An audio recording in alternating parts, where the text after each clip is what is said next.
Alhamdulillahirabbil alamin wassalatu wassalamu ala asyrofil anbiya'i wal mursalin sayyidina wa maulana Muhammadin wa ala alihi wa ashabihi ajmain wa ba'd. Alhamdulillah, puji syukur kita kepada Allah Subhanahu wa taala malam hari ini semoga kita diberikan kesehatan, diberikan rahmat dan juga diberikan keberkahan dari Allah Subhanahu wa taala. Insyaallah ketaatan kita dan keberpihakan kita kepada Islam itu adalah salah satu wasilah ya, Allah memberikan rahmat, berkah, hidayah dan segala jenis kenikmatan ya kepada kita semua. Baik Bapak Ibu sekalian yang dimuliakan Allah Subhanahu wa taala, kita masih melanjutkan satu topik lagi terkait dengan ketenagakerjaan atau terkait dengan yang lebih keren adalah problematika buruh ya. Eh, ini adalah kelanjutan pembahasan kemarin. Kita sudah membahas salah satu faktor kunci ya, perbincangan tentang ketenagakerjaan itu kan persoalan upah ya. Ada perbedaan signifikan ya, pandangan terkait dengan bagaimana menentukan upah ya antara Islam, sosialis dan kapitalis. Ya kemarin kita sudah jelaskan dengan berbagai macam argumen, baik argumen syar'i ya bagaimana Allah dan Rasulnya Allah Subhanahu wa taala memberikan contoh cara menetapkan upah ya, dan juga argumen-argumen realitas ya di lapangan bahwa ternyata apa yang dilakukan oleh kapitalis dan sosialis ya mereka tidak akan pernah menyelesaikan problem-problem tentang upah ya, sehingga segala jenis solusi yang coba mereka tawarkan itu tidak akan pernah bisa memberikan kepuasan bagi semua pihak. Nah, ini masih kita lanjutkan, tapi kali ini kita akan membahas tentang apa ikutannya dari dampak penetapan upah yang sehingga menghasilkan problematika ketenagakerjaan. Di dalam kitab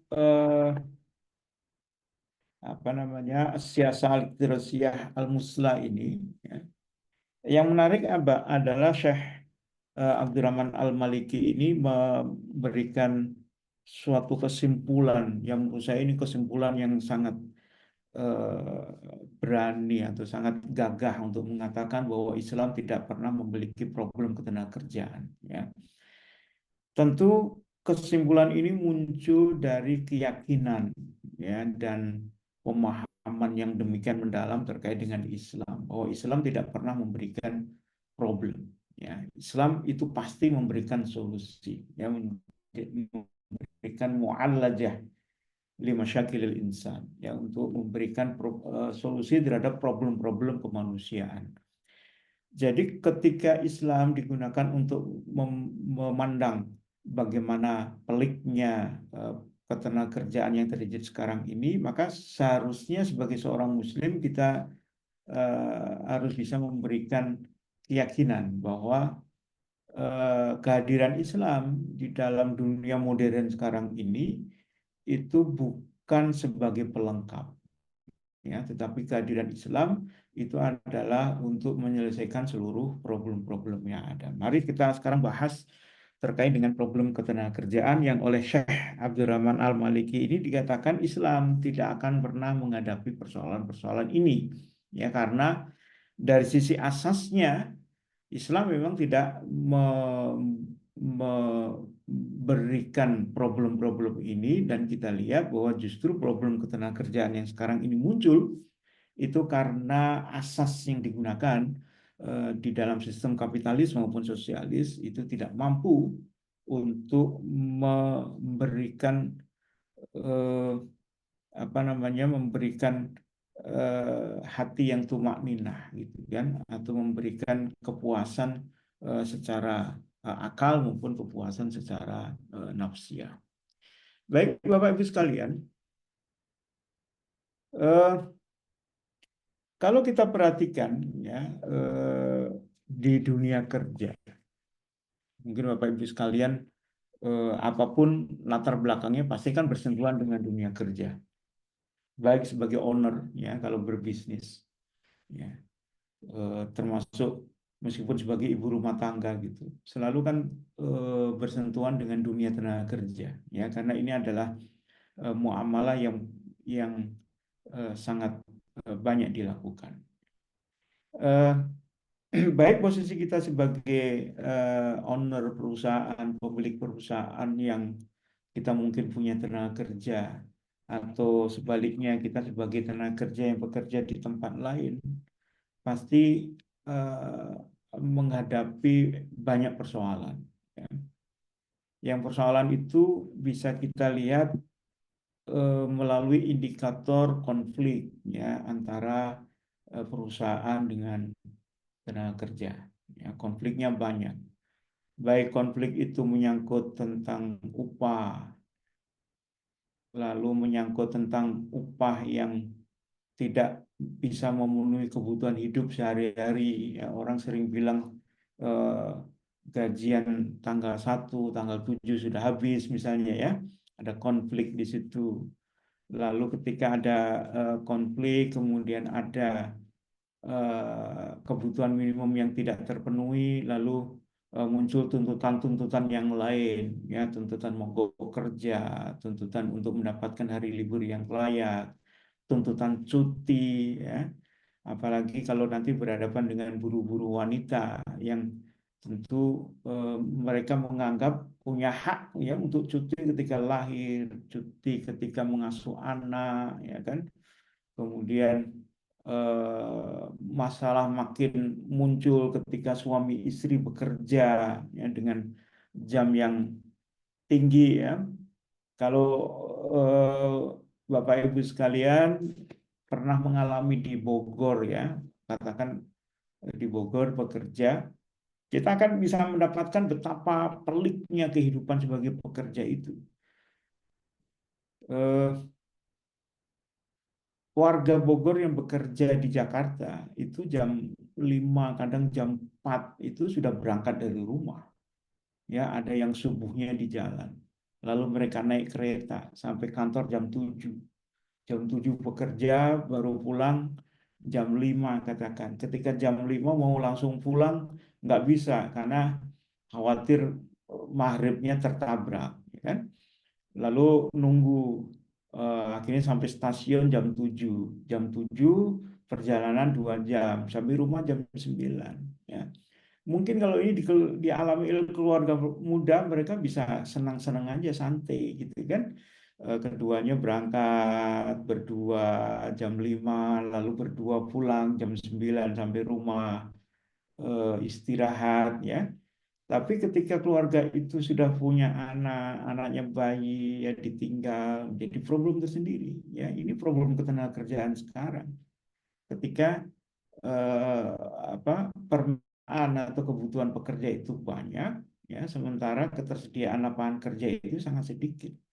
Ya, ditambah lagi gajinya yang kecil, gitu. Akhirnya ya semuanya harus ikut bekerja. Jadi Bapak Ibu sekalian, eh, sampai sekarang kita masih mendapati problem tenaga kerja yang luar biasa banyak, ya. Eh, Kalau kita fokuskan bicara tentang konteks hubungan ketenagakerjaan antara pekerja dengan perusahaan, maka kita bisa persempit, ya.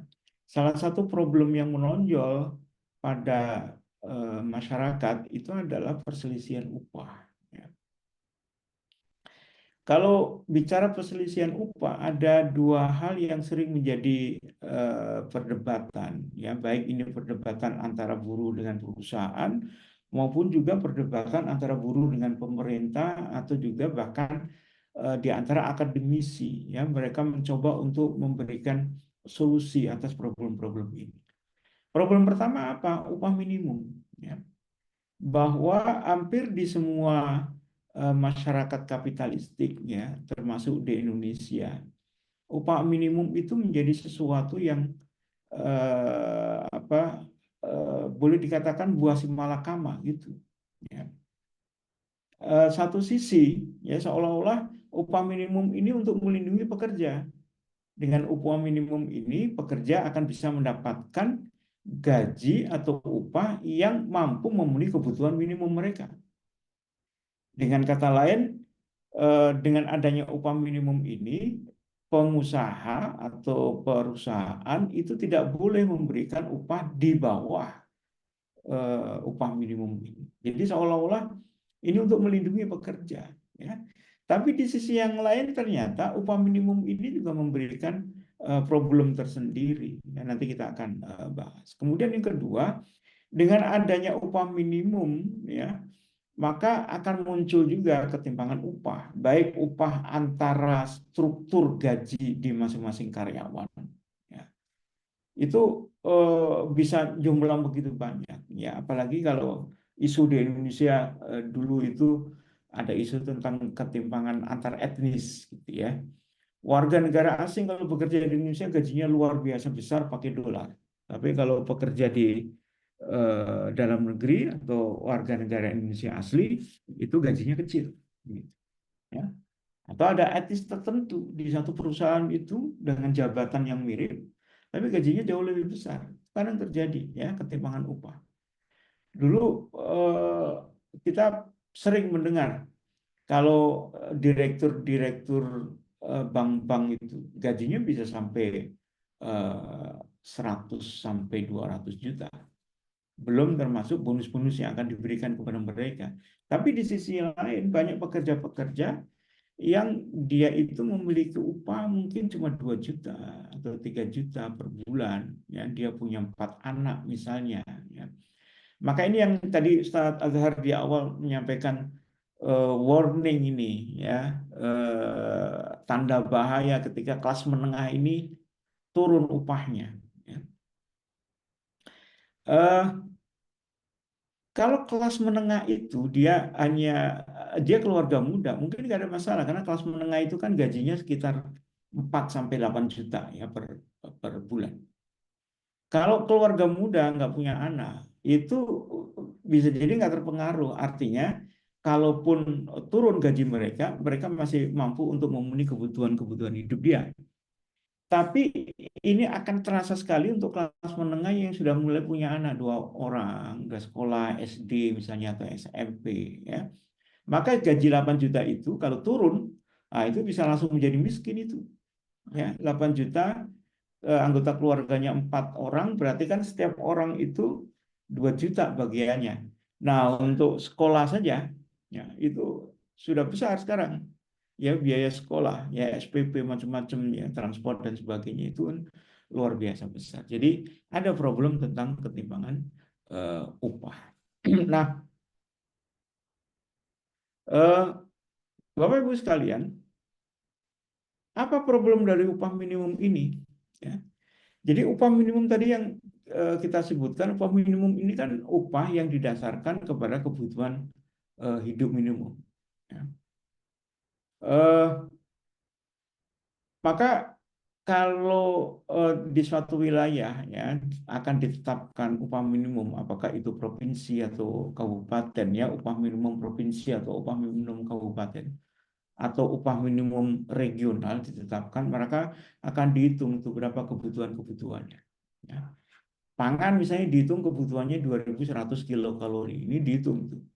Ya, untuk mensuplai 2.100 kilokalori itu berasnya berapa gram, ikan berapa gram, telur berapa gram, dihitung. Ketemulah misalnya, oh, tiap hari kebutuhannya 20.000 untuk kalori. Lalu untuk kebutuhan perumahan, ya, untuk cicilan, untuk macam-macam, ya, untuk beli pakaian, pendidikan dan sebagainya dihitung. Ketika ketemu berapa kebutuhan minimumnya, maka ditetapkanlah yang disebut dengan upah minimum tadi. Ya. Nah, di mana persoalan upah? Menganggap upah minimum, ya, bahwa seseorang itu bisa, ya, ya, satu sisi. Tapi kalau kita lihat realitasnya, yang kebutuhan minimum itu benar-benar kebutuhan yang sangat minimum, ya, bukan kehidupan yang layak, gitu, ya, minimum, sangat minimum sekali. Ya, misalnya kalau di beberapa wilayah sekarang kan upah minimumnya itu kan 4 juta rupiah, sekitar 4 juta rupiah per bulan. Kita bisa bayangkan kalau anggota keluarganya 4, ya, pas. Nah, maka lebih turun lagi tadi ya, dibandingkan dengan kelas menengah tadi. Itu satu hal. Hal yang berikutnya adalah bahwa ternyata upah minimum itu juga bisa dijadikan sebagai dasar bagi para pengusaha atau pihak perusahaan untuk menekan para pegawai.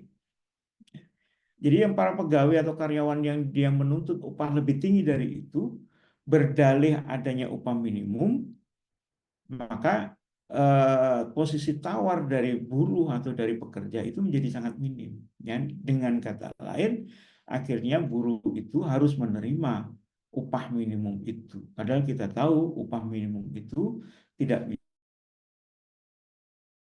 level yang ideal. Ini hanya memberikan kesejahteraan pada tingkat yang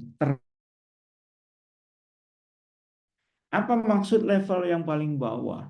Bahwa kalau upah itu digunakan dengan kebutuhan minimum tadi, maka bisa dipastikan tidak ada surplus atau tidak ada apa namanya yang disebut dengan tabungan, ya.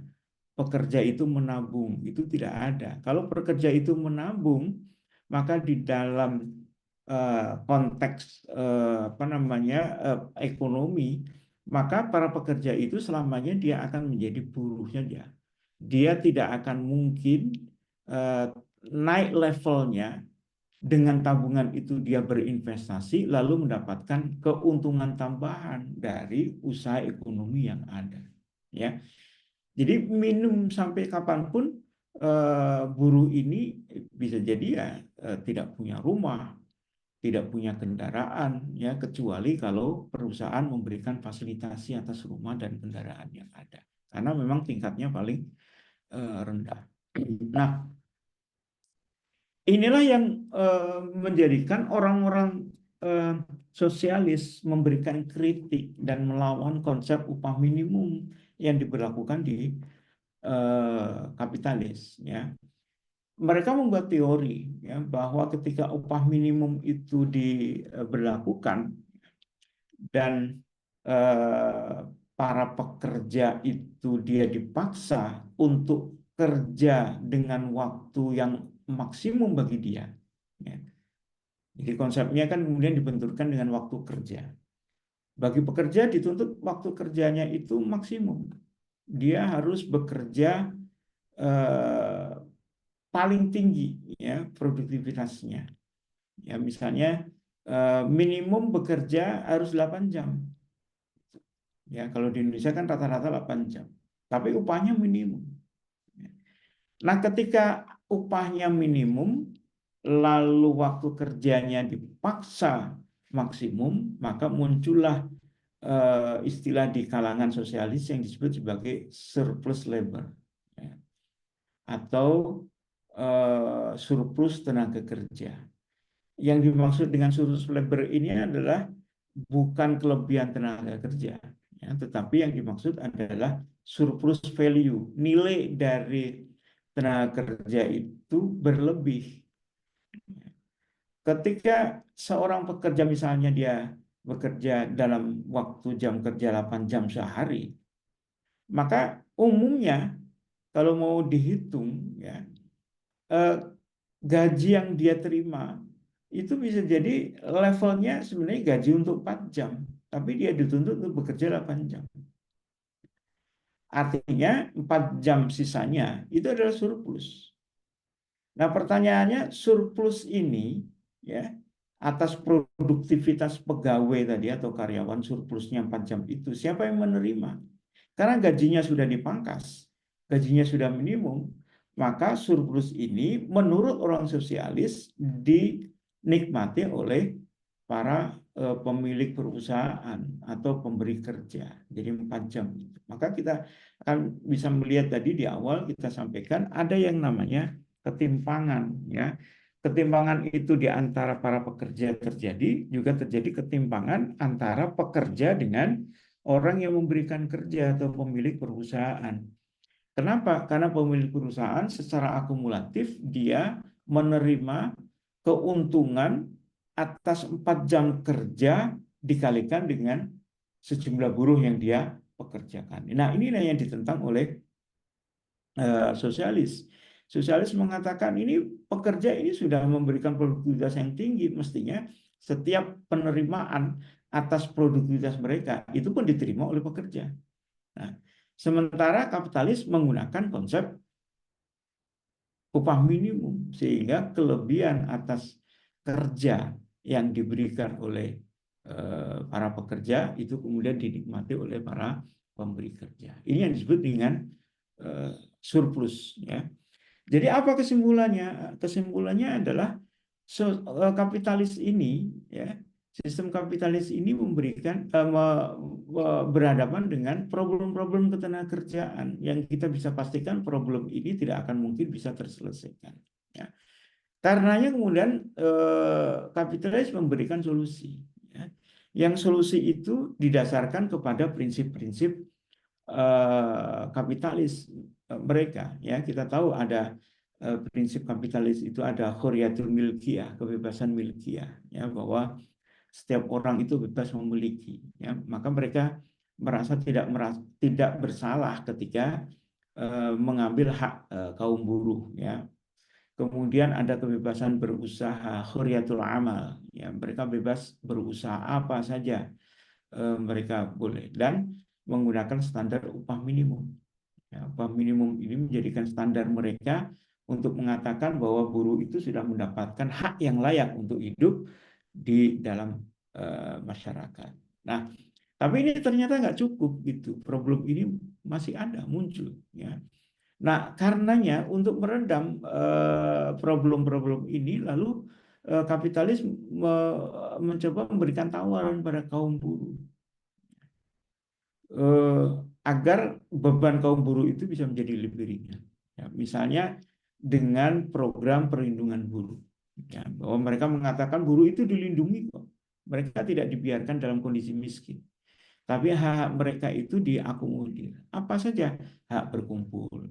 Ya. Jadi kaum buruh boleh berserikat, berkumpul, membentuk serikat pekerja agar mereka memiliki posisi tawar yang lebih tinggi. Ya mereka katakan boleh. Lalu kenyataan gimana? Kenyataannya perserikatan atau perkumpulan pekerja itu juga tidak banyak berpengaruh. Kenapa? Karena ketika mereka mencoba melakukan apa namanya upaya perlawanan kepada para pengusaha atau perusahaan, maka biasanya ditawarin kalau masih mau bekerja silakan, jangan demo, ya. Kalau nggak mau tetap demo, ya silahkan saja mengundurkan diri dari pekerjaan. Jadi hak tawarnya masih tetap lemah. Lalu memberikan eh, apa hak untuk mogok kerja, boleh mogok kerja, sama gitu, ya. Sanksinya ada, orang-orang yang mogok kerja itu biasanya diberhentikan. Ada hak pensiun, ya. Mereka yang apa namanya sudah melampaui masa produktif menurut mereka kemudian dipensiunkan dan diberikan hak pensiun, ya. Nah, ini juga menjadi problem tersendiri, ya, karena kita tahu pensiun itu kan biasanya dilakukan di usia 55 tahun kalau nggak salah ya di Indonesia, atau 56 tahun. Padahal kita tahu usia 55-56 tahun, ya, ini kan usia-usia yang sangat produktif sekali, ya, pengalaman sangat tinggi, fisik masih kuat, ya, kemudian dipensiunkan. Ya, ini menjadi problem tersendiri. Lalu sering memberikan bonus, ya, agar eh, karyawan atau buruh itu masih nyaman untuk bekerja di situ. Lalu ada libur mingguan, ya, hari Sabtu eh, atau Minggu itu libur. Lalu mereka masuk di hari libur mendapatkan uang lembur dan seterusnya, termasuk ada jaminan-jaminan macam-macam, jaminan kesehatan, kadang mungkin diberikan juga, meskipun jarang ya, jaminan pendidikan dan seterusnya. Nah, ini solusi yang ditawarkan, tapi lagi-lagi solusi ini sebenarnya tidak beranjak dari asas problem itu sendiri. Ya. Solusi itu diberikan, tetapi ini solusi yang tambal sulam, tidak menyentuh akar masalahnya. Akar masalahnya adalah standar upah minimum itu masih diberlakukan. Ya. Jadi solusi-solusi ini boleh dibilang sebagai lip service. Ya. atau pemanis saja agar para buruh ini tidak keluar kerja, tidak demo, tidak kesulitan hidupnya, maka diberikan jaminan-jaminan seperti ini. Nah, Bapak Ibu sekalian, lalu kita coba bandingkan dengan Islam. Ya, Islam seperti tadi kita katakan tidak menghadapi persoalan problem-problem perburuan yang tadi kita sebutkan. Ya. Ada demo, ada konflik kepentingan, ada konflik terkait dengan upah, ya, konflik tentang jaminan kesehatan dan sebagainya. Itu tidak bisa ditemukan. Kenapa? Karena Islam memberikan solusi itu secara komprehensif. Ya, solusinya adalah solusi yang sifatnya asasiah, ya, solusi mendasar, ya, pokok. Apa solusinya? Islam tidak mengenal kebebasan kepemilikan, tetapi Islam mengenal yang disebut dengan ibahatul milkiyah, ya, bahwa kepemilikan itu boleh. Ya. Dengan kata lain apa? Kepemilikan itu dibatasi oleh syarat-syarat yang ditentukan oleh syariah. Ya. Maka seorang boleh untuk membeli kekayaan yang tinggi, ya, seperti yang terjadi sekarang ini, para pemodal itu memiliki kekayaan tinggi, boleh, selama apa yang dilakukan itu terkait dengan aktivitas yang halal, ya, di jasa-jasa yang halal.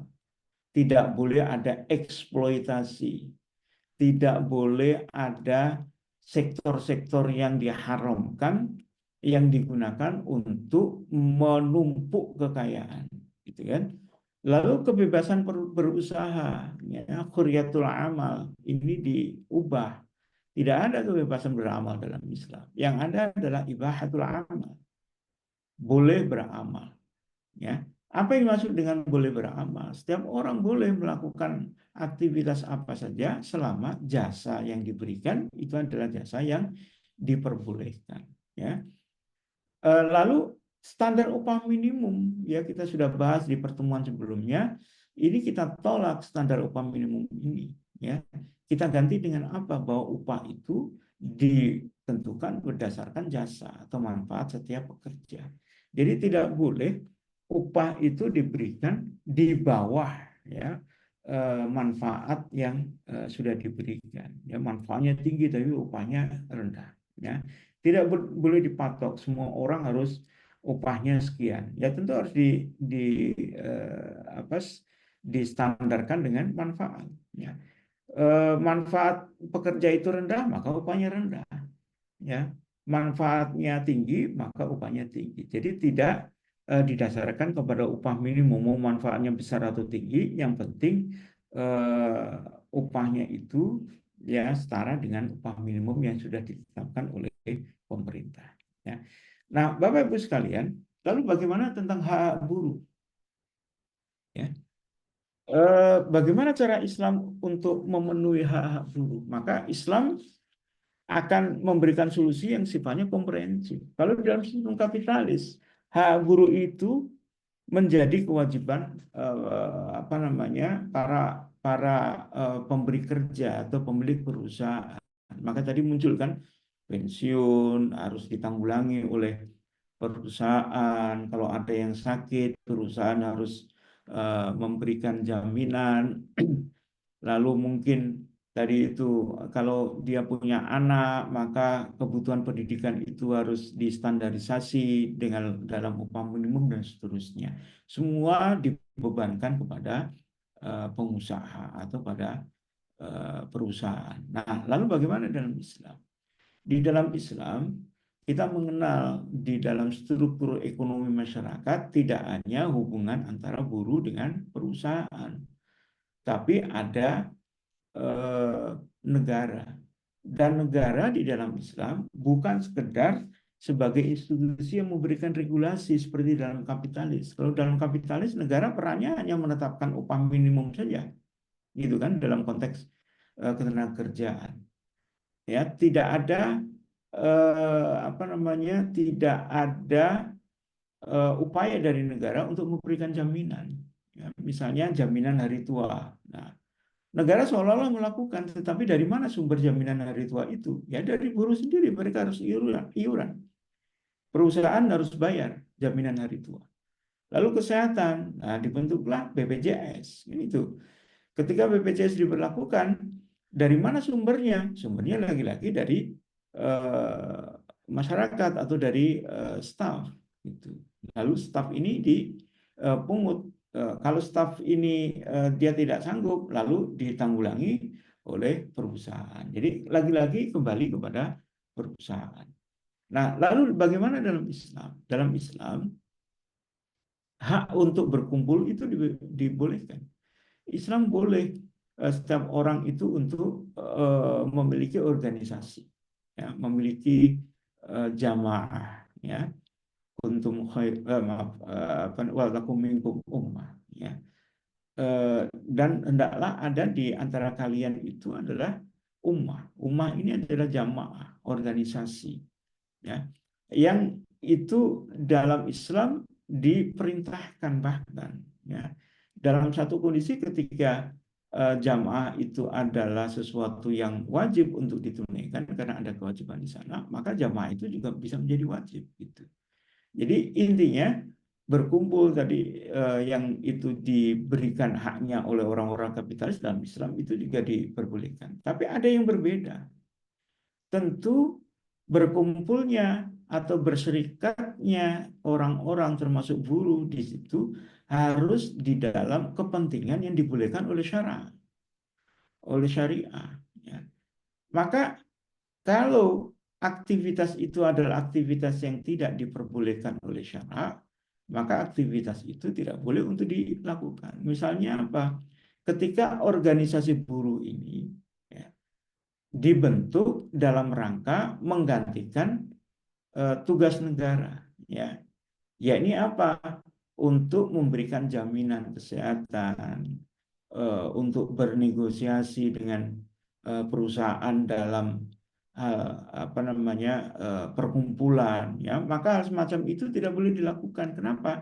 Karena hal semacam itu seharusnya dilakukan oleh negara, bahkan itu menjadi kewajiban negara. Ya. Pertanyaannya kan, kalau begitu seorang buruh tidak boleh berhadapan dengan negosiasi dengan perusahaan. Boleh bernegosiasi. Tapi kita harus ingat, akad kerja antara buruh dengan perusahaan itu kan akad individual. Jadi tidak boleh sekelompok organisasi, ya, mengatasnamakan buruh lalu memaksa perusahaan untuk memberikan gaji yang lebih tinggi misalnya. Itu tidak diperbolehkan. Kalau mau mau protes, ya proteslah itu apa namanya secara individual. Kenapa? Karena akad kerja itu adalah berlaku antara individu pekerja dengan perusahaan. Lalu bagaimana dengan mogok kerja? Ya, yang diberikan haknya oleh kapitalis. Ya, karena kapitalis melihat kalau nggak diberikan mogok kerja itu nanti mereka akan demo aja terus itu, kan itu. Maka mogok kerja dalam Islam itu tidak diperbolehkan. Kenapa? Karena mogok kerja itu pada dasarnya adalah melanggar akad kerja yang sudah diberikan. Di dalam akad kerja itu kan tidak boleh seseorang yang pekerja dia mogok kerja dalam rangka melawan majikannya. Tidak boleh. Ya, solusinya bukan dengan mogok kerja, tapi solusinya adalah dengan negosiasi. Bagaimana kalau negosiasinya itu tidak tercapai? Maka juga bukan mogok kerja. Yang bisa dilakukan adalah tinggal yang bekerja itu mengatakan mau lanjut atau tidak. Kira-kira kan begitu. Ya, karena ini kan hubungannya dengan akad kerja. Kalau tidak mau lanjut, ya berarti tidak lagi bekerja di situ. Kalau sudah tidak lagi kerja kan nggak perlu lagi dia untuk mogok. Lalu bagaimana dengan pensiun, bonus, tunjangan lainnya? Maka tidak tepat kalau itu dibebankan kepada perusahaan untuk memberikan jaminan itu. Kenapa? Karena kewajiban untuk memberikan jaminan-jaminan tadi itu mestinya dibebankan kepada ahli waris atau negara. Misalnya ada seorang pekerja, ya, dia dibayar 1 juta rupiah per bulan, misalnya begitu, ya. Kenapa dibayar 1 juta per bulan? Karena memang secara manfaat upahnya itu masih segitu. Ya, kalau dalam Islam kan begitu. Misalnya dia bekerja sebagai pembantu rumah tangga, ya, berdasarkan perhitungan ahli, ya, dengan manfaat yang diberikan oleh para pekerja, misalnya diputuskan dia layaknya 1 juta per bulan. Kenapa begitu? Karena memang manfaatnya segitu, jam kerjanya mungkin cuma 2 jam, ya kan, dia berangkat jam 10, jam 12 siang dia sudah pulang, sehingga gajinya 1 juta, ya. Maka tidak boleh kemudian negara memaksa kepada perusahaan memberikan gaji yang bisa memenuhi kebutuhan dia. Karena kita tahu 1 juta nggak mungkin untuk memenuhi kebutuhan yang layak di dalam 1 bulan. Ya. Maka kalau seperti itu kejadian gimana? Beban dialihkan kepada ahli waris. Ya, ahli waris yang lain yang dia sanggup untuk memenuhi kekurangan kebutuhan dia. Atau kalau nggak ada ahli warisnya, atau ahli warisnya tidak sanggup memenuhi itu, maka negara yang melakukan itu, ya, karena ini sebagai tanggung jawab dari negara. Jadi andai ada jaminan hari tua, negara lakukan. Ya, negara menjamin orang-orang yang dia sudah tidak bekerja lagi untuk diberikan pensiun misalnya, atau jaminan kesehatan, ya, ada yang sakit, ya, maka untuk berobat itu tidak boleh dibebankan oleh dibebankan kepada perusahaan, tapi negara yang ambil alih. Negara boleh membuat BPJS misalnya, ya, jaminan kesehatan, namun BPJS itu dibiayai oleh keuangan negara, tidak dibiayai dengan cara memungut, ya, iuran dari masyarakat, ya. Jadi inilah yang menyebabkan, ya, alasan-alasan atau argumentasi kita mengatakan problem-problem buruh yang terjadi di masa kapitalistik sekarang ini itu relatif kita katakan tidak akan pernah terjadi. Kenapa? Karena satu dari sisi asasnya, kan? Yang kedua, dari sisi asas itu kita bisa melihat bahwa ternyata di kapitalis itu negara tidak hadir untuk mengatasi problem-problem ini. Beda dengan Islam yang negara mengambil alih, ya, seluruh problem yang ada, ya, sehingga perusahaan sekali lagi tidak diberikan beban untuk menyelesaikan problem-problem yang ada seandainya itu ada. Karena tidak mungkin problem-problem masyarakat itu diberikan kepada perusahaan, karena perusahaan swasta pasti punya keterbatasan. Beda dengan negara yang memiliki banyak instrumen, banyak penerimaan atau pemasukan yang bisa digunakan untuk memenuhi kebutuhan-kebutuhan itu. Barangkali gitu, Bapak Ibu sekalian, ya, ini untuk memberikan penjelasan, keyakinan kepada kita bahwa problem ketenagakerjaan itu tidak pernah terjadi di dalam Islam, ya. Baik, silakan saya kembalikan kepada Ustadz Azhar.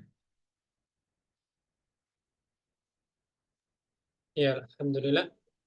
Syukran Ustadz atas penjelasannya, bahwa kita dapatkan penjelasan tadi sekilas terkaitan dengan problem di dunia ketenaga kerjaan tidak mampu dijawab oleh ideologi kapitalisme maupun ideologi sosialisme, ya. Dan ternyata Islam memberikan jaminan dan kepastian bagaimana jalan keluar dari persoalan perburuhan berkaitan dengan jaminan ataupun upah, ya. Bukan upah minimum tapi, ya, upah yang layak itu distandarkan kepada manfaat yang diterima oleh si pemberi kerja. Buat Bapak Ibu, insya Allah ini sesi tanya jawabnya kita buka. Buat Bapak Ibu yang ingin menggunakan kesempatan sesi malam ini, boleh pertanyaannya nanti dikirimkan ke kolom komentar. Nanti kita coba mintakan kepada beliau untuk memberikan tanggapan dan jawabannya. Atau yang mau berinteraktif langsung juga silakan menggunakan kesempatannya untuk langsung raise hand, ya. Ustadz, ini mungkin menjadi kesempatan awal. Di momen awal ini saya menggunakan dulu sembari nanti menunggu jamaah yang lain.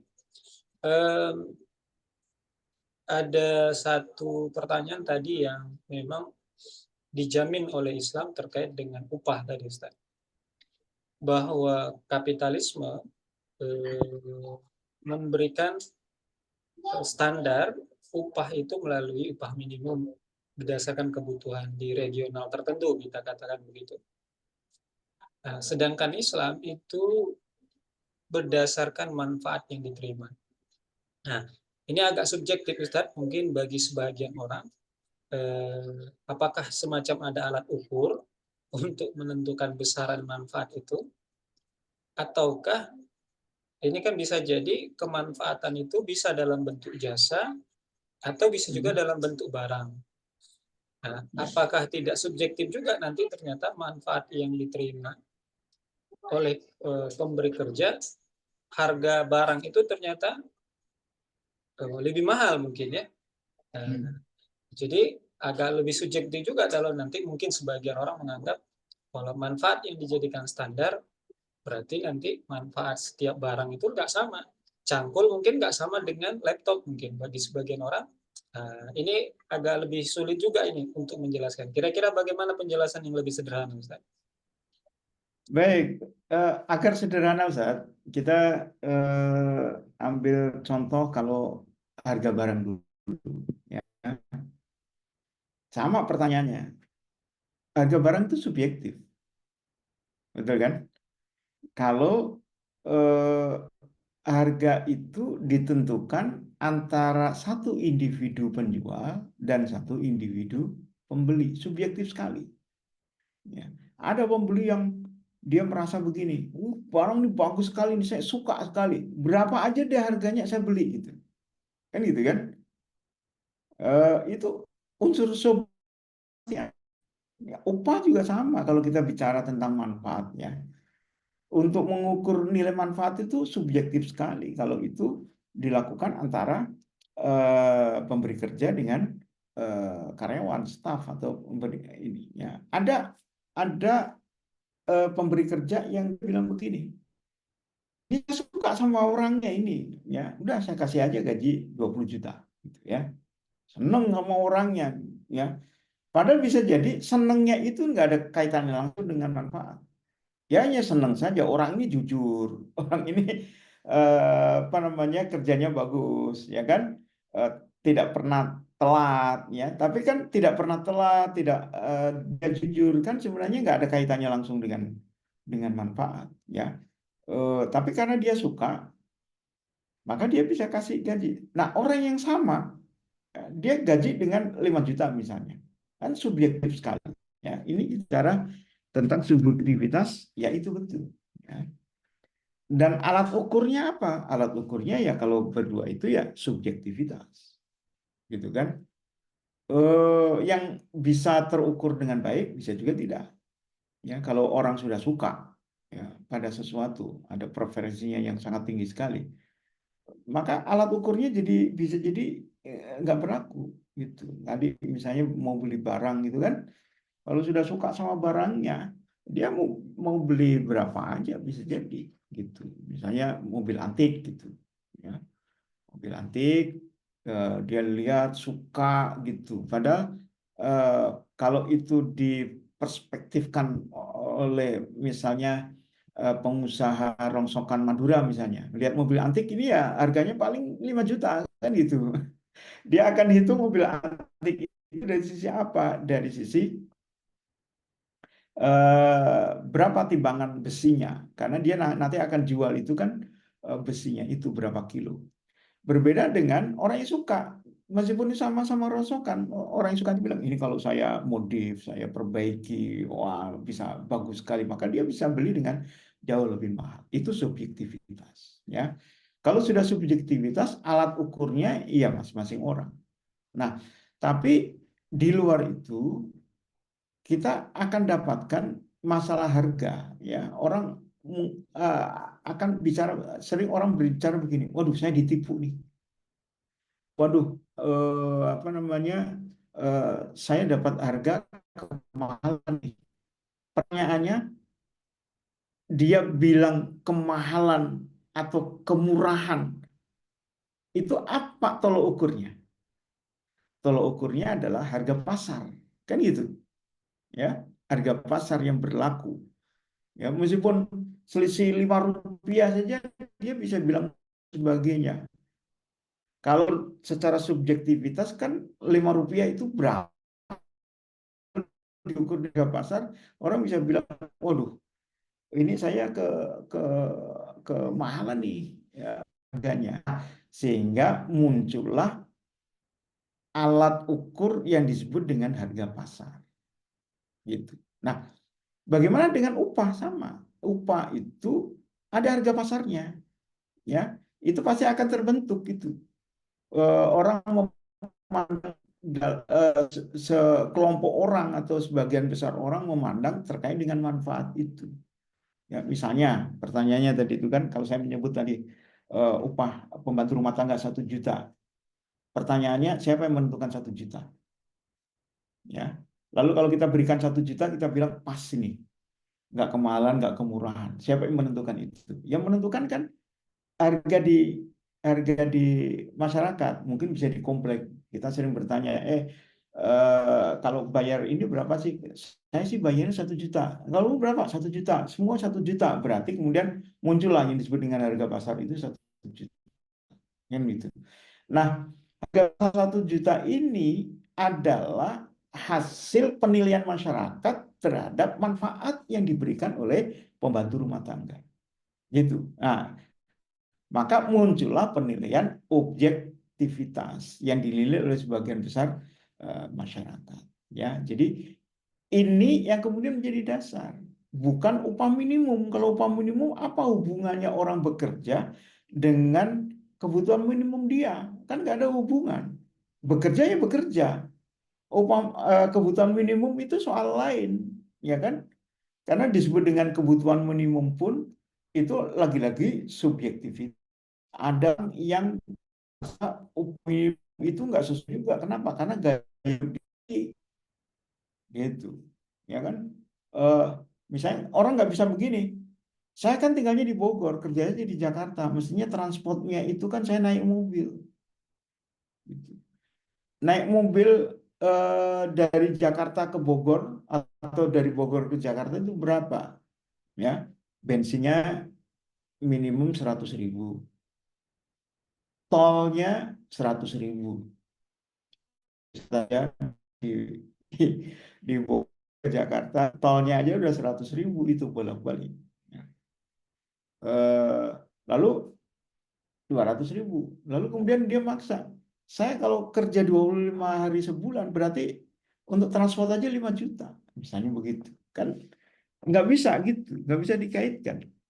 Eh, Secara objektif, seorang pekerja yang dia memberikan manfaat yang kecil, lalu gajinya kecil, mestinya dia menyesuaikan kebutuhan dia. Karena itu urusan dia, bukan urusan perusahaan. Perusahaan nggak ada urusannya pekerjanya itu hidup hemat atau hidup bermewah-mewahan, nggak ada urusannya. Urusan perusahaan itu adalah saya telah menggaji sesuai dengan manfaat yang telah dia berikan, sesuai. Kan gitu. Nah, tapi kemudian pertanyaan tadi itu kan, gimana kalau ternyata upah yang diberikan sesuai manfaat itu kecil, ya, kecil dari nilai barang, mungkin dikaitkan dengan daya beli kan itu. Ketika dia harus membeli barang, ternyata barang itu mahal-mahal tuh, ya. Lalu dia nggak sanggup untuk beli itu. Padahal barang itu adalah kebutuhan pokok. Bagaimana ini? Negara yang harus tampil. Nah, di dalam kapitalis nggak ada itu, nggak pernah negara itu dipaksa. Ya, bahkan yang menjadi kewajiban negara aja sekarang sudah ditinggalkan. Apalagi kalau negara melihat ini perusahaan ini harus ya diberikan kewajiban untuk itu. Maka negara bisa berlepas tangan dan menyerahkan kepada eh, apa namanya kepada perusahaan. Ya kira-kira begitu, Ustadz Azhar. Jadi alat ukurnya apa untuk menilai gaji itu? Ya bagaimana masyarakat secara umum menilai manfaat itu, ya. Dan ini bisa berubah-ubah gitu, ya. Mungkin pada saat zaman pembangunan misalnya, maka tenaga apa namanya tenaga eh, kasar ya itu mungkin lebih dibutuhkan daripada tenaga IT. Mungkin gajinya lebih tinggi karena masyarakat melihat manfaatnya lebih tinggi. Tapi di dunia sekarang, dunia informasi, ya, dunia IT, maka pekerja-pekerja IT itu bisa jadi gajinya jauh lebih mahal dibandingkan dengan pekerja besar. Nah, kira-kira gitu. Nah, siapa yang menilai? Ya, masyarakat secara umum. Gitu, Ustaz Azhar, ya. Ya, Alhamdulillah Ustaz. Ada nih pertanyaan yang masuk satu dari peserta kita Ustaz, dari jamaah kita atas nama Baik, Ibu atau Mbak ini, Satifah. Saya bacakan Ibu Ustaz ya. sepertinya. Iya. Baik, baik. Afwan izin bertanya Ustaz, bagaimana dengan peran para bagaimana dengan para buruh yang meminta naik upah? Nah, ini problem Ustaz. Atau Ya, saat ini para hakim yang mogok kerja karena tidak ada kenaikan gaji setiap tahunnya. Nah, ini ya. tanggapannya Tat. Nah, ya ini contoh problem yang ada sekarang dan solusi yang ditawarkan oleh kapitalis kan tidak menyelesaikan masalah. Ya, kalau yang ditawarkan sosialis kan, maaf, kapitalis kan, kalau bagaimana tentang kenaikan gaji, maka dulu sudah pernah kita bahas dalam kapitalis eh, untuk mengatasi ini karena eh, apa namanya, mereka memahami ini kalau nggak naik gaji pasti akan terjadi banyak demo, banyak gugatan dan sebagainya, kenaikan gaji tahunan, kan gitu kan. Biasanya digunakan untuk apa? Digunakan untuk menyesuaikan tingkat inflasi. Ya, gitu. Yang kenaikan gaji itu bisa apa? Bisa kenaikan gaji individual, ya kan? Bisa juga kenaikan gaji serentak yang itu berdasarkan upah minimum eh, regional atau upah minimum yang ditetapkan. Ya, jadi misalnya pekerja ini, pekerja ini ingin naik gaji, yang dia bisa lakukan kan dia datang kepada perusahaan, gitu kan, nego ulang gajinya, atau dia bersama dengan serikat pekerja memaksa pemerintah untuk meningkatkan upah minimum. Nah, ini kan tidak menyelesaikan masalah. Nah, bagaimana solusi Islam? Solusi Islam, eh, hubungan antara buruh dengan pemberi kerja itu adalah hubungan yang bersifat apa namanya, individual.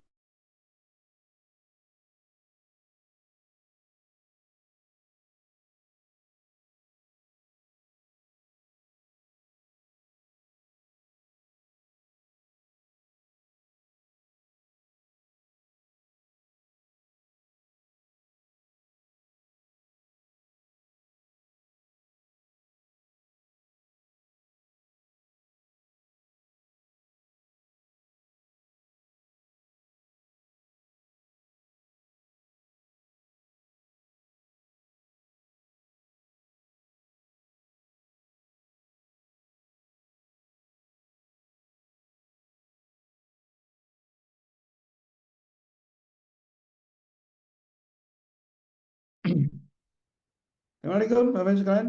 Afan terputus tadi ya? Sebentar, nih koneksinya nggak stabil.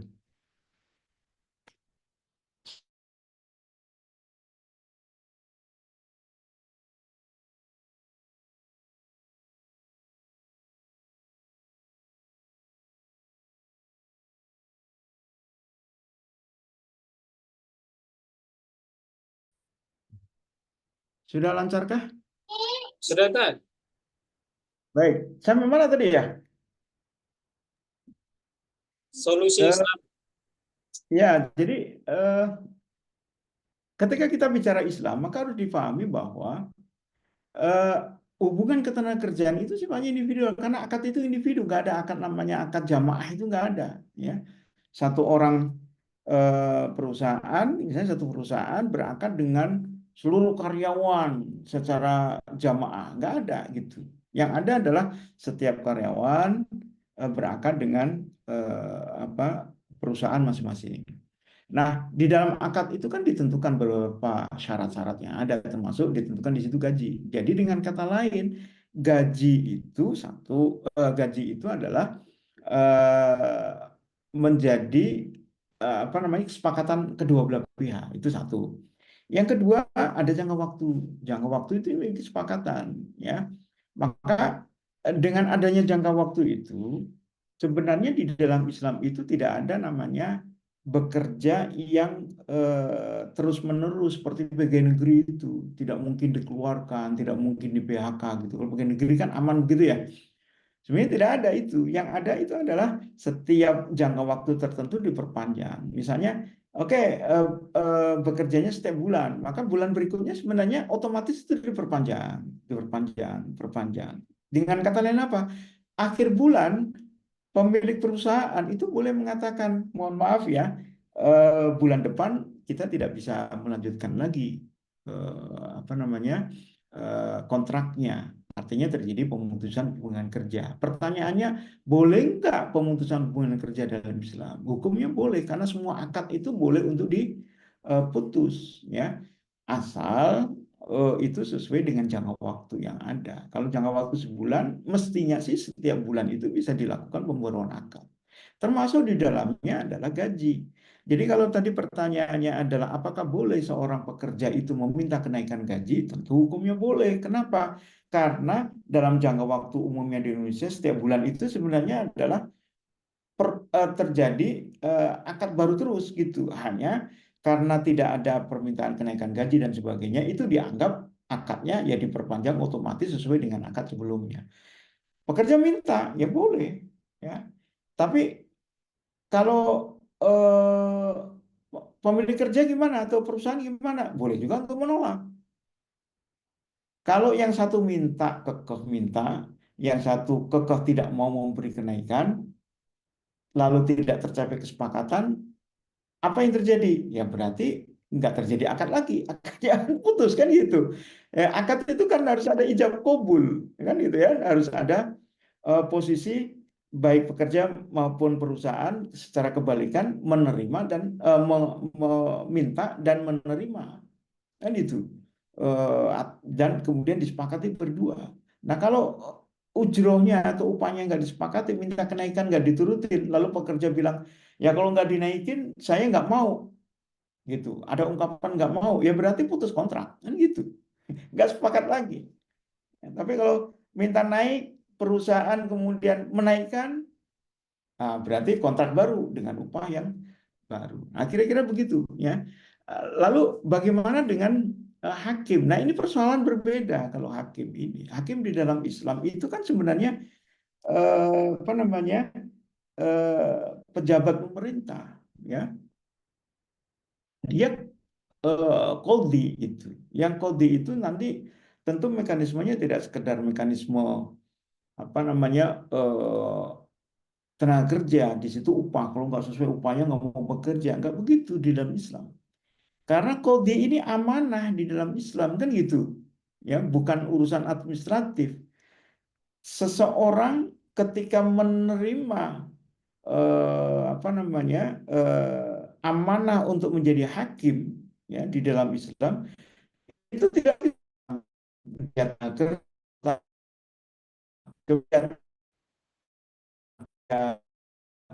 para sahabat, ya, atau pejabat-pejabat Islam diangkat sebagai qadhi, dia seorang ulama diangkat sebagai qadhi. Ada nggak yang ketika ditawari itu nanya dulu berapa gajinya? Nggak ada, kan itu. Beda kalau sebagai tenaga administratif. Kalau sebagai tenaga administratif boleh. Pegawai negeri gajinya berapa, kemudian minta naik, minta turun dan sebagainya. Kalau qadhi itu dia masuk ke dalam apa namanya, ke dalam wilayatul amr kan gitu, ya, dia adalah ulil amri di situ. Bahkan seorang khalifah pun dia bisa menjadi hakim di situ. Jadi hubungan hakim itu bukan hubungan ketenagakerjaan, tapi itu hubungan sebagai tugas negara. Nah, persoalan tentang berapa yang diberikan, maka seorang hakim itu harus merasa negara pasti memberikan kehidupan yang layak. Jangankan kepada birokrasinya, kepada masyarakat aja negara harus memberikan jaminan, apalagi kepada apa namanya, kepada struktur negara. Kan kita tahu kalau di dalam struktur kekhilafahan, seorang khalifah itu kan bukan seorang yang digaji oleh rakyat. Ya, tapi seorang khalifah itu adalah seseorang yang mengemban amanah. Ya, dia dibayat mengemban amanah, melakukan tugas-tugas riayah ya kepada masyarakat, lalu mereka dijamin kehidupannya, bukan digaji, dijamin dalam kehidupan yang layak. Ya hakim-hakim itu juga nanti akan kira-kira seperti itu. Jadi kalau ini ditanyakan dalam konteks Islam, nggak ada sejarahnya hakim itu mogok karena gajinya nggak sesuai. Kenapa? Karena negara itu pasti memberikan jaminan kehidupan yang layak bagi hakim karena dia institusi dari apa namanya penegak hukum di dalam daulah. Ya, begitu kira-kira eh, apa namanya itu yang tadi sekali lagi ini juga menggambarkan bagaimana solusi Islam itu sangat khas dan solusi itu adalah solusi yang tidak memunculkan persoalan baru. Sekarang kalau hakim itu boleh mogok, coba bayangkan. Ya, kira-kira hakim seperti ini bisa memutus dengan adil atau tidak? Ya. Kalau dia masih mempersoalkan tentang apa yang dia terima. Ya. Lalu suatu ketika misalnya dia diminta untuk memutuskan sesuatu, lalu dia bilang gaji saya cuma segini, ya udah asal-asalan saja.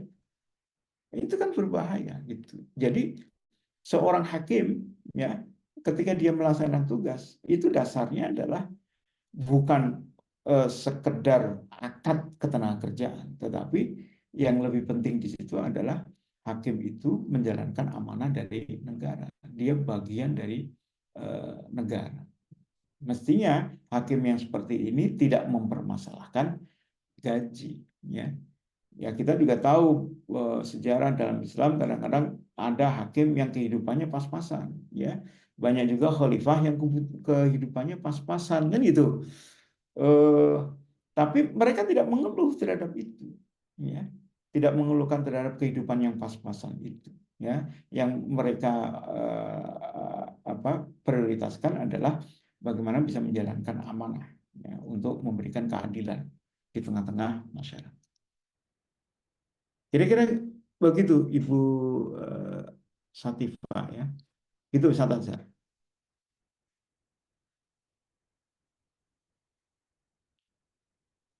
Ya, alhamdulillah, syukur Ustaz. Ini Ustaz, sebelum beralih ke pertanyaan yang di kolom komentar, ini masih bicara tentang filosofi pandangan eh, terkait dengan ketenaga kerjaan di dua ideologi tadi yang sempat kita kupas, baik itu sosialis ataupun komunis, sosialis komunis ataupun kapitalis. Bahwa apa yang menjadi kesimpulan sosialis itu problem ketenaga kerjaan itu disebabkan kebijakan kapitalis, itu realitasnya memang ada. Itu Ya, yang pertama misalnya. Yang kemudian sekarang kita lihat bahwa ini kan dari pemaparan Ustadz, seakan-akan ada beberapa tanggung jawab atau jaminan yang harus ditanggung oleh negara, tapi dibebankan kepada pemilik perusahaan, kepada ya, pemilik usaha, sehingga jaminan itu harus ditutupi oleh mereka. Tapi nyarisnya yang begitu pun, kapitalis pun masih berdiri gagah kita bilang. Bahkan perusahaan-perusahaan itu eh, seakan mengambil manfaat lebih besar memang seperti yang dikatakan oleh sosialis. Nah, seakan-akan memang apakah memang kondisi ini diciptakan supaya begini terus ya, dieksploitasi sehingga memang uh, melirik Islam itu menjadi sesuatu yang mungkin tidak alternatif atau tidak menjadi solusi juga. ya. Ini gimana Sat? Pandangan bahwa memang kayaknya yang buat problemnya cuma dua ideologi ini saja sebenarnya, sosialis dan kapitalis. Mohon Ya. tanggapan Anda. Iya, secara filosofis kan ini sering kita ulang-ulang ya terkait dengan apa namanya problematika ekonomi, ya, problem ekonomi masyarakat kapitalis dan secara apa alam bawah sadar itu menjadi panutan dan menjadi landasan dalam berpikir mereka. yaitu apa? Kelangkaan, satu, ya, problem ekonomi, ya. Mereka menganggap langka ini, ya, bahwa sumber daya itu langka, sehingga orang-orang kapitalis itu sangat khawatir terhadap kehidupan dia, ya. Maka muncul konsep keserakahan kan gitu, ya. Mereka harus mendapatkan yang sebanyak-banyaknya. Muncul lagi konsep bahwa prinsip ekonomi dalam kapitalis adalah dengan sumber daya yang terbatas atau sekecil-kecilnya mendapatkan keuntungan yang sebesar-besarnya. Ya, kata kuncinya di mana, Ustadz Azhar? Kata kuncinya adalah ada limitasi. Orang kapitalis merasa ada limitasi, ada keterbatasan. Maka segala sesuatu itu harus dibatasi. Ya, upah buruh itu harus dibatasi karena kalau nggak dibatasi maka akan menyedot keuntungan mereka. Kan mereka prinsipnya ingin keuntungan sebesar-besarnya, ya, dengan sumber daya sekecil-kecilnya. Nah, makna sekecil-kecilnya itu apa? Upah minimum kan gitu. Upah itu harus minimum, bukan maksimal, ya. Kalau bisa lebih minimum lagi, kasih lebih minimum lagi, ya. Karena ya itu filosofi mereka. Ya, mereka seperti tidak rela kalau ada keuntungan yang mereka bisa dapat harus diberikan kepada orang lain. Ya, karena mereka berpikir individualis kan. Saya yang penting untungnya sebesar-besarnya.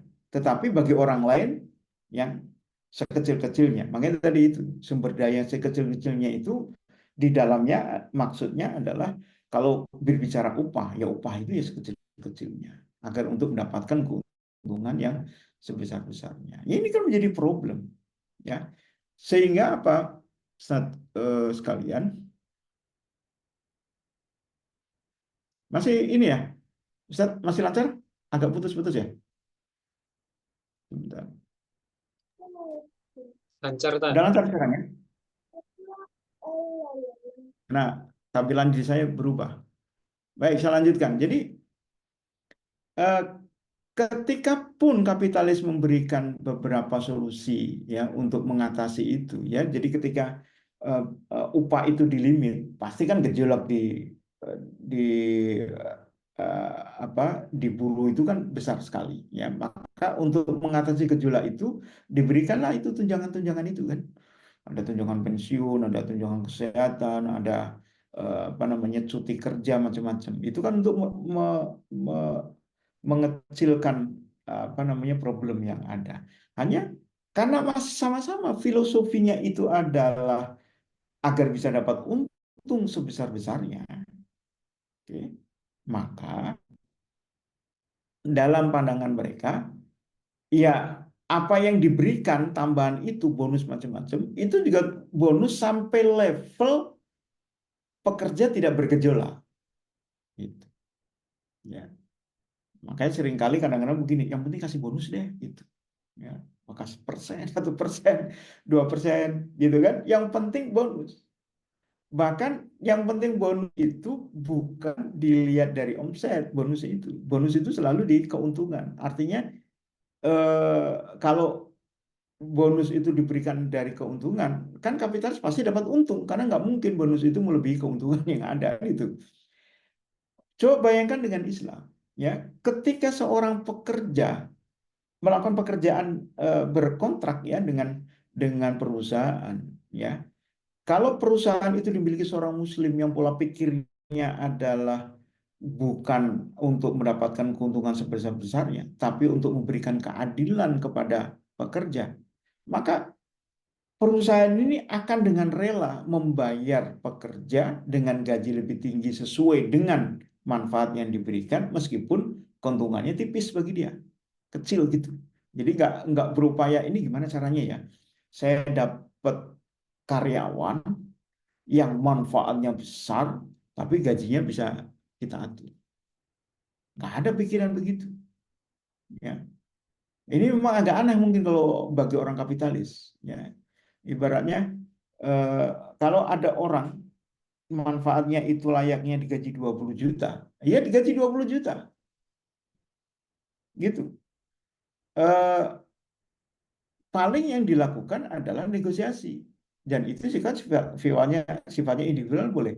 Misalnya, Mas, saya tahu nih juta, tapi mau nggak ini perusahaan saya mampunya bayar 10 juta.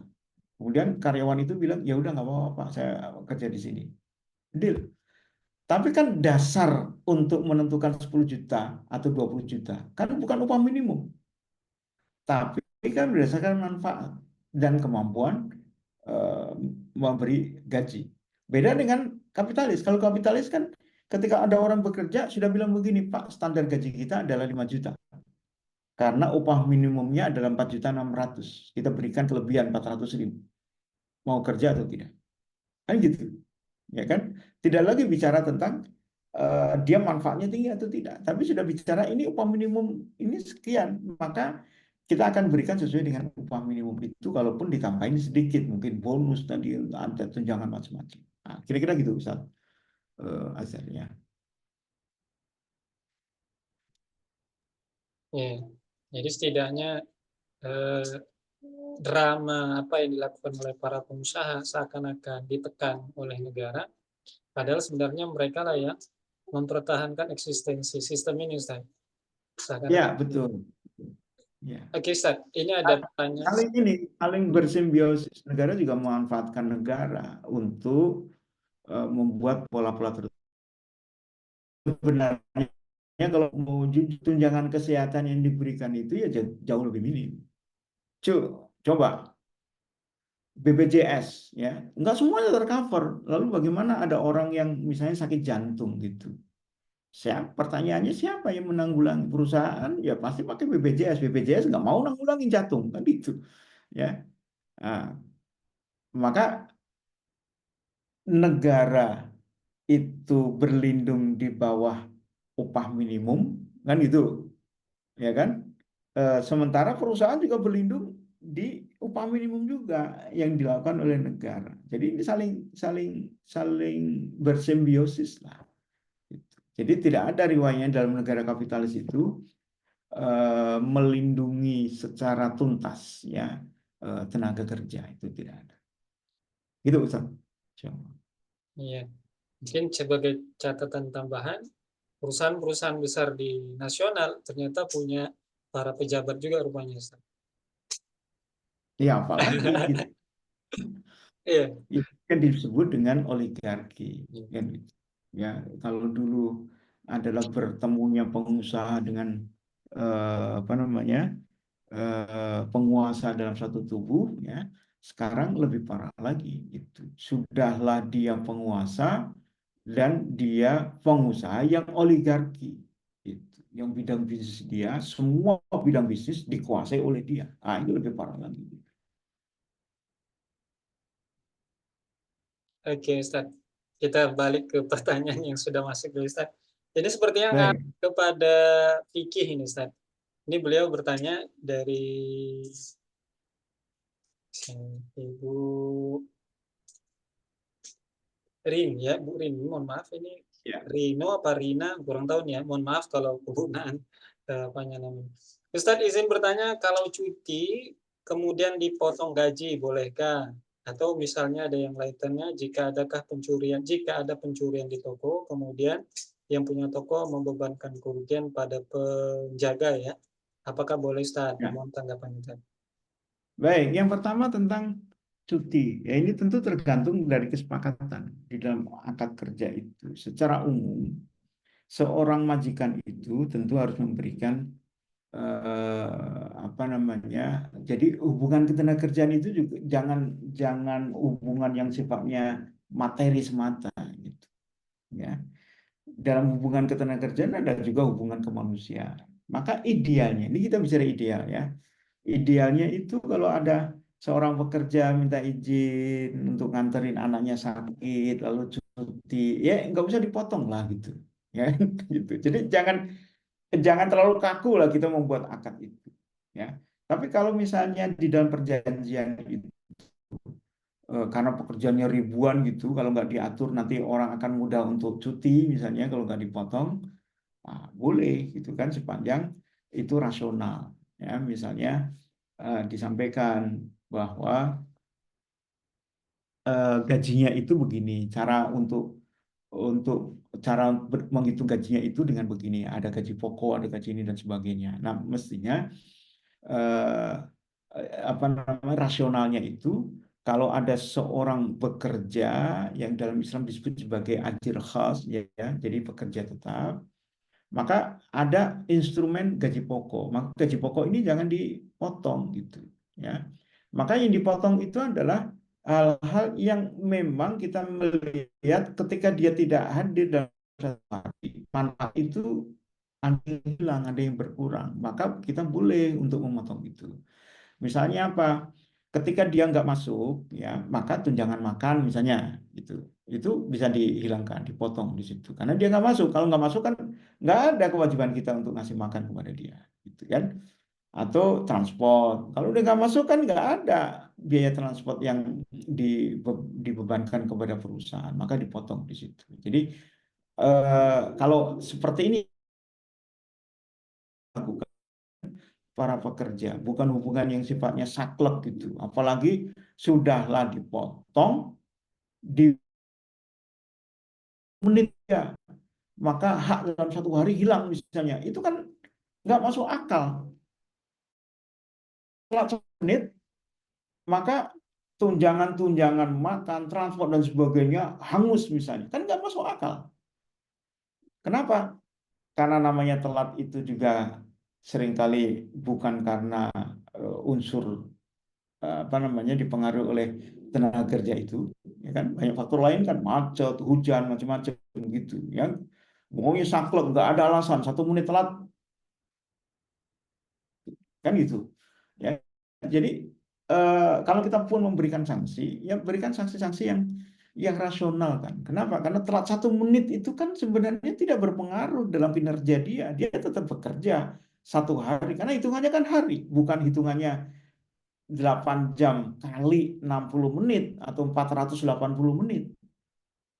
Ya kan? Kalau mau fair kan mestinya dipotong 1/480 kan gitu. Kenapa? Karena manfaat dia hanya berkurang 1 menit. Gitu. Nah itu rasional itu harus dilakukan ya ketika kita berhubungan dengan apa namanya karyawan. Nah sama seperti yang pertanyaan berikutnya ini, jika ada pencurian gitu, kan sekarang banyak itu di minimarket itu kan kalau ada barang hilang semua ditanggung oleh karyawan, ya.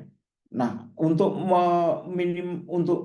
mengurangi beban, kadang-kadang diberikan 50%, 50%, 50% ditanggung perusahaan, 50% ditanggung oleh karyawan, kan gitu, ya.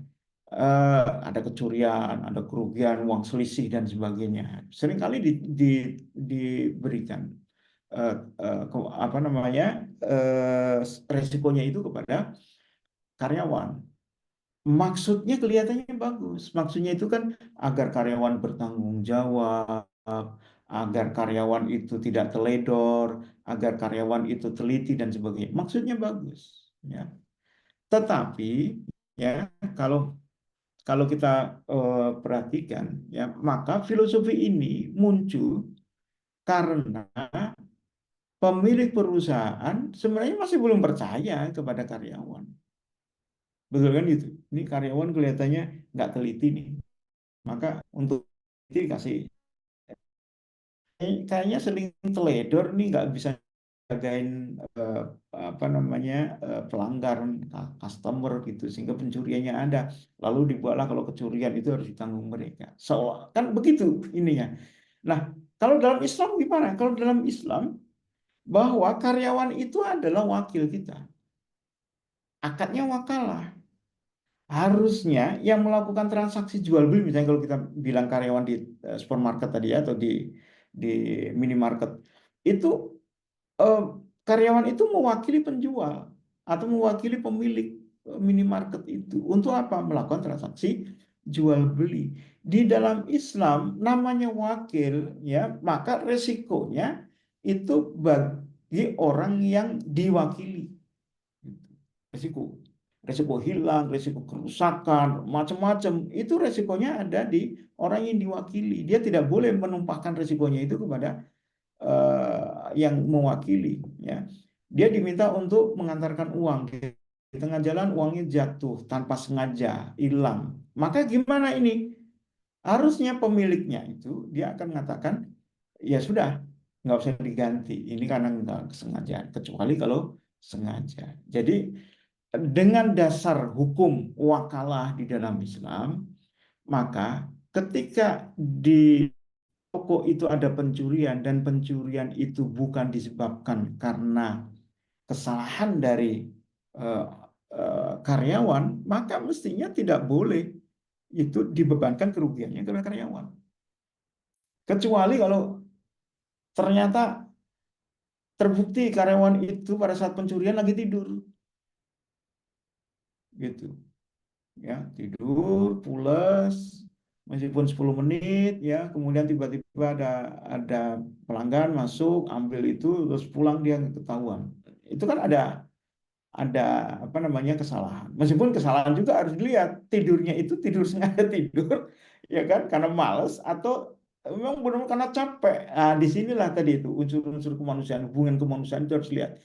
Seorang majikan harus lihat, ya, tidak boleh meng, me, mengeksploitasi, ya, atau apa namanya, memaksa seseorang untuk bekerja di bawah kemampuan, di atas kemampuannya, ya. Kan banyak itu, ada yang harus berdiri ya, di misalnya di minimarket nggak boleh duduk, harus berdiri dari jam 8 sampai jam 4 sore, kan begitu kan aturannya itu. Memang seolah-olah baik, seolah-olah aturannya adalah kalau duduk nanti khawatir tidur, khawatir ada customer masuk nggak tahu terus mencuri, maka kalau berdiri kan dia bisa melihat semuanya. Nah, tapi kan tentu ada cara-cara yang lain, nggak boleh kemudian benar-benar nggak boleh duduk gitu. Ya, kasihlah tempat duduk tinggi, ya, sehingga ketika dia duduk masih bisa melihat yang lain. Nah, kayak gitu tuh harus ada solusi kan, atau apa ketidakpedulian, ya, seorang pemberi kerja atau pemilik toko katakan tadi itu kan kepada karyawannya.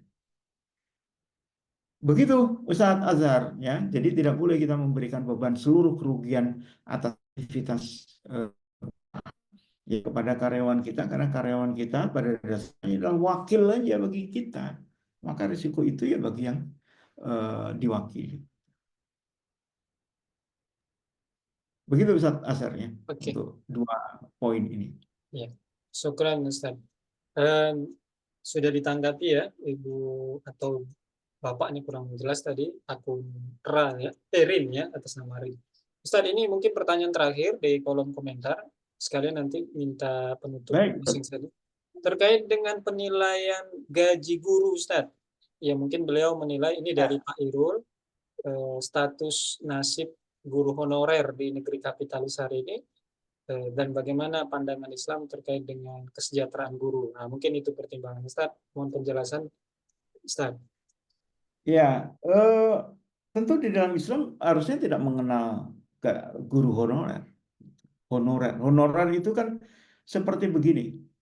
Eh, Seorang guru dipekerjakan, digaji dan tanpa ada tanggungan sama sekali. Ya. Nah, munculnya guru honorer ini itu dalam rangka melindungi para pemberi kerja, perusahaan, atau kalau di sini guru ya mungkin sekolah atau pemerintah. Ya ini apa? Agar tidak ada beban pensiun, kan gitu ya?